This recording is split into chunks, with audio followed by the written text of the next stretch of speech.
Bismillah ar-Rahman ar-Rahim.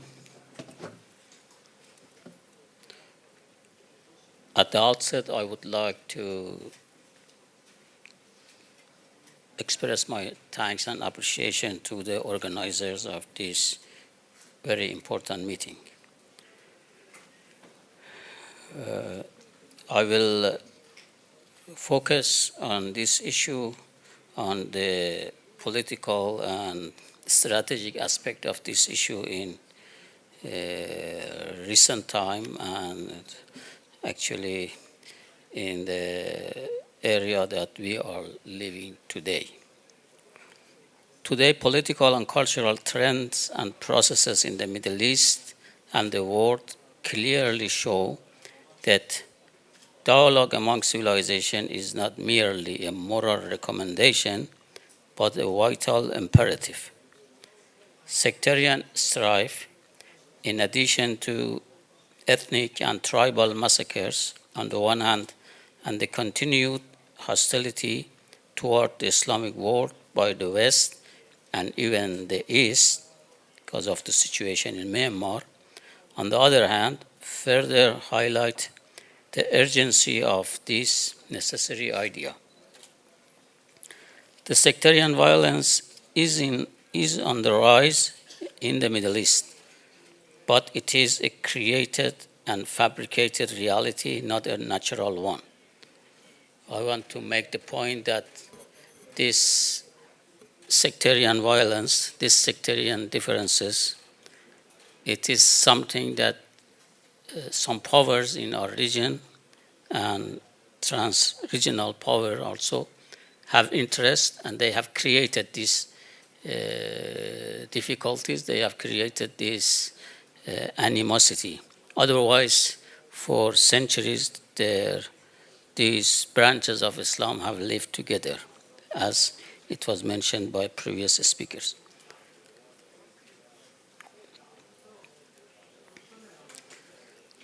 The sectarian violence that has erupted in Afghanistan, Pakistan, Iraq, and Syria has two main targets: Shia communities and Iran, to contain Iranian influence. Due to the strategic interests of certain elites that regarded themselves as the custodian of Sunni majority in Islam, they have supported ideologies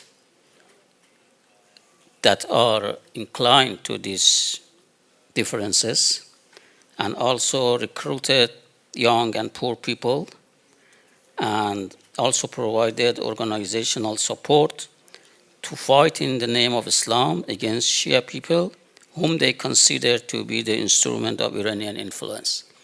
Then it is not the religious differences. The Taliban in Afghanistan and Pakistan, as well as Al-Qaeda branches in Iraq and Syria, are killing Shia people on a daily basis, while the West turns a blind eye.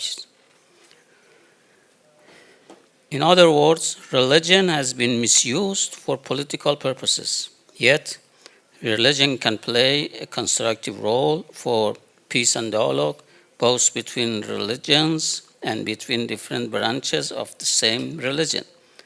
All major religions share certain sublime ideals and goals that can provide the basis for peace, friendship, and mutual respect. During the past few decades, Shia Muslims living in the Middle East have been able to get rid of the pressure which was put on them by either secular or Sunni governments. Some political reality has changed, and then this situation has emerged. In doing so, they have been also able to stabilize their social standing through revolutions, as it happens in Iran, resistance and recourse to ballot boxes, as in Iraq. This process has been sweeping all Shia-dominant countries in the region, from Iran, Iraq to Iraq, Lebanon, and Bahrain. From the viewpoint of Arab regimes in the region, Iran has been and still is expanding its area of influence into the heart of the Arab and Sunni world. They have talked about Shia crescent. As a result, through fanning the flames of civil war in Syria by organizing and providing financial and military support to Takfiri groups in the Arab countries, they are actually trying to control the influence of the revolutionary and Shia Iran.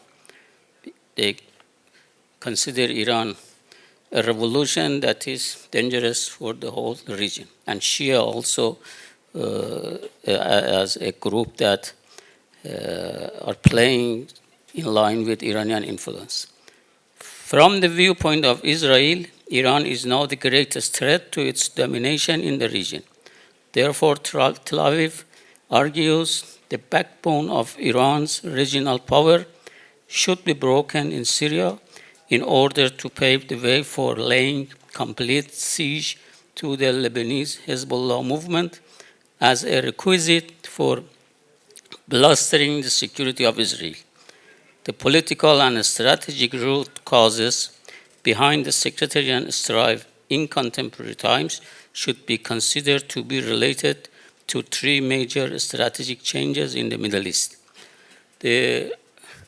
Bernard Lewis has made it clear that after the eruption of the Arab Spring or Islamic awakening in Arab countries, Bernard Lewis said that, okay, we should work on the great danger of Iran in order to collect Arab countries against Iran and also at the same time against the Shia.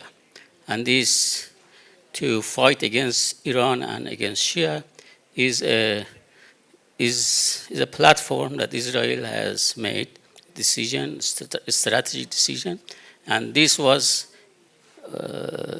re-emphasized in the General Assembly of the United Nations just 3 days ago by Netanyahu himself about how Iran is dangerous for the whole region.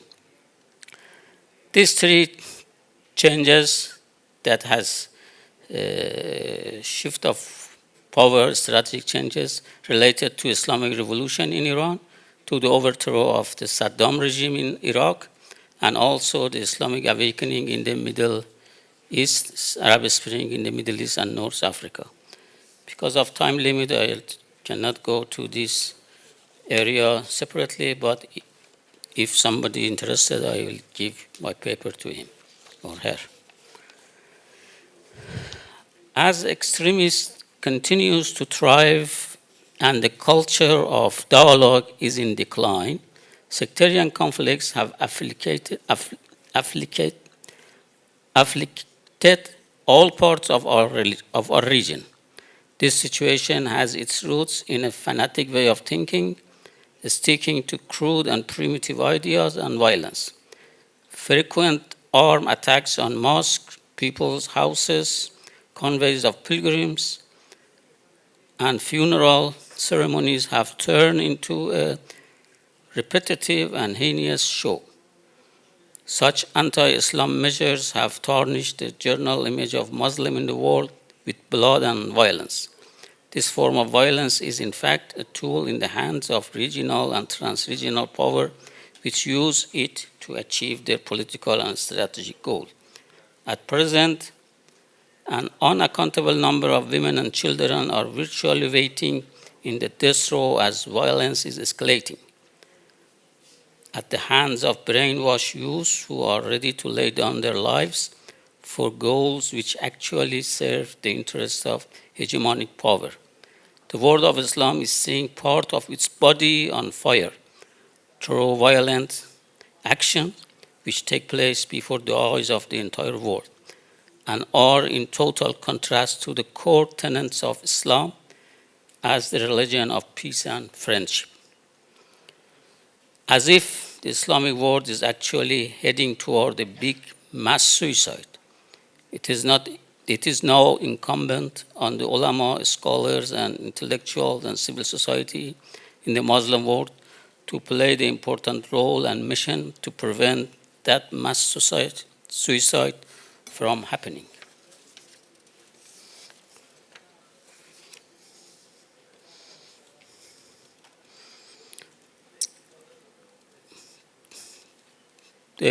This killing, this sectarian violence has tarnished the image of Islam, has weakened the unity of Ummah, and has killed innocent people, and these all are very harmful to Islam as a whole. The solution is to return to the unity of Ummah and to cooperate with each other as it was in the joint statement that the same religion, the same holy book, the same prophet, then all we should cooperate with each other. In addition to this unity element, there are other elements that are important to moving forward from this violence. It is promotion of religious democracy that can thwart the efforts of certain people who intend to take advantage of religious and ethnic differences at the benefit of foreign powers to pave the ground for further intensification of sectarian conflicts and massacres. Under present circumstances, the most critical duty for ulama and scholars across the Muslim world is to expound and promote the goals and ideas of religious democracy. If the awakening of Muslims could lead to the institutionalization of democracy in the Middle East and North Africa, followed by the increased respect for civil rights and establishment of new political structures on the basis of the citizens' vote, it would certainly raise hope in the reduction of religious differences and sectarian conflicts. The elements of democracy in the Muslim world are very important in containing this violence. And the course of event in the Middle East and in North Africa is not that promising in this regard. Since 2001, when former President Khatami of Iran proposed the promotion of dialogue among civilization, and this was adopted by the General Assembly, the flame of war have been raging all around the region. In the meantime, the people of Iran voted for the necessity of applying rationality and moderation to domestic and foreign relations through their high turnout in the presidential election, recent presidential election. That election proved without a doubt that Iran is a stable country enjoying a high degree of peace and security.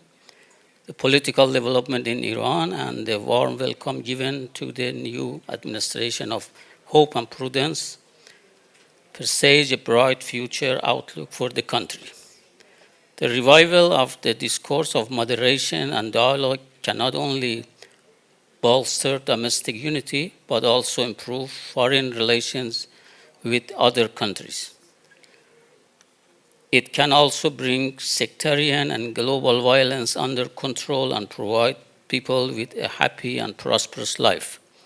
It is only through a discourse of dialogue that the injustice and tyranny, which have become inherent to international relations, can be contained while promoting peace and friendship at national, regional, and global level. Thank you very much.